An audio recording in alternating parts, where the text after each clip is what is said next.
আজকে দুপুরবেলা 12:30 নাগাদ আমরা আমাদের দলের প্রার্থী অল ইন্ডিয়া তৃণমূল কংগ্রেসের প্রার্থী কৈলাস মিশ্রের জন্য আমরা প্রচার করেছিলাম। আমি যখন প্রচার থেকে ফ্রি হয়েছি, মোবাইল বার করেছি, দেখলাম একটা বক্সার যোদ্ধা এই পেজ থেকে একটা আমার কাছে ফ্রেন্ড রিকোয়েস্ট আসে, একটা হে বলে লেখা আছে আর 5টে মিস কল। আমি এই অফিসেই বসেছিলাম, 5টে মিস কল। আমি জিজ্ঞেস করলাম, দেখুন আমি জিজ্ঞেস করলাম হ্যাঁ কোন, আবার ফোন আসে আমার কাছে ওই নম্বর থেকে।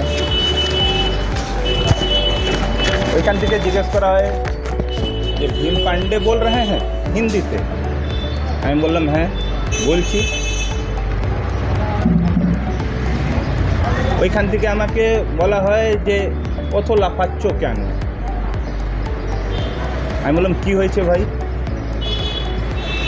বলল যে যদি ওইখানে পলিটিক্স করতে হয়, বিজেপির সঙ্গে থেকে পলিটিক্স করবে, সঞ্জয় সিংকে সাপোর্ট করবে, আর কোনো পার্টিকে সাপোর্ট করলে কিন্তু ভালো হবে না। ভালো হবে না বলতে কি? আমি ওইটাই জিজ্ঞেস করেছি, ভালো হবে না মানে? বললেন জানো যেতে পারে। আমি বললাম মেরে ফেলার হুমকি। মেরে ফেলার, ডাইরেক্ট মেরে ফেলার। তারপর আপনি কি করেন? আমি থানায় জিডি দিয়েছি, আমার লেটার প্যাডে কমপ্লেন করেছি, আর ওই স্ক্রিনশট নিয়ে আমি থানায় দিয়েছি। এছাড়া কি ইলেকশন কমিশনকে জানিয়েছেন না? হ্যাঁ জানাবো ইলেকশন কমিশনকেও জানাবো। পুলিশ কি বলেছে? পুলিশের কাজ করছে, বলছে আমরা ইনভেস্টিগেশন করছে। কারো কাছে যদি ফোন আসে এইরকম, আতঙ্কে থাকবে না। কি মনে হচ্ছে ফোনের পিছনে মানে মোটিভ কি আছে? মোটিভ তো সোজা ওরা বলছে যে পলিটিক্স করতে গেলে বিজেপির সঙ্গে থেকে পলিটিক্স করতে হবে, না হলে মরতে হবে। মানে কি চমকিয়ে বিজেপি করার হুমকি এইটা। এক কথা কি বলা যেতে পারে টিএমসি করার জন্যই আপনি এটা হুমকিটা পেয়েছেন? এটাও বলতে পারেন আপনি। কোথাও না কোথাও ক্যান্ডিডেট তো কৈলাস মিশ্রা, আপনার কাছে ফোন এলো, মেইন আপনার সাথে কি সঞ্জয় সিংয়ের কিছু আছে?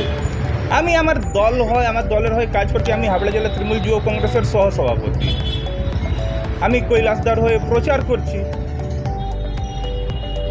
সেই আপনার কি বক্তব্য? আপনি কি বলবেন? আমার আইনের উপর বিশ্বাস আছে। আমি পুলিশকে কমপ্লেন করেছি, পুলিশ যেন ওই ব্যবস্থাটা নেয়। ওদেরকে ফোন করেছে, কি করেছে, ইনভেস্টিগেশনটা ভালো করে করে। দাদা আপনি যে হুমকি দিয়েছে, আপনি কি আবার প্রচারের হ্যাঁ, এখন এই প্রেস কনফারেন্সের পরই আমরা যাব প্রচারে। আপনি তো বলেন আতঙ্কে আছেন, সেখানে যাবেন কি করে? আতঙ্কে থাকলে কি আমরা দল ছেড়ে দেব? আতঙ্কে থাকলে কি আমি বাড়িতে বসে যাব? ওরা ওদের কাজ করেছে, আমি আমার কাজটা করব। আপনার নাম আর আমার নাম ভীম পান্ডে, আমি হাবড়া জেলা তৃণমূল যুব কংগ্রেসের সহসভাপতি।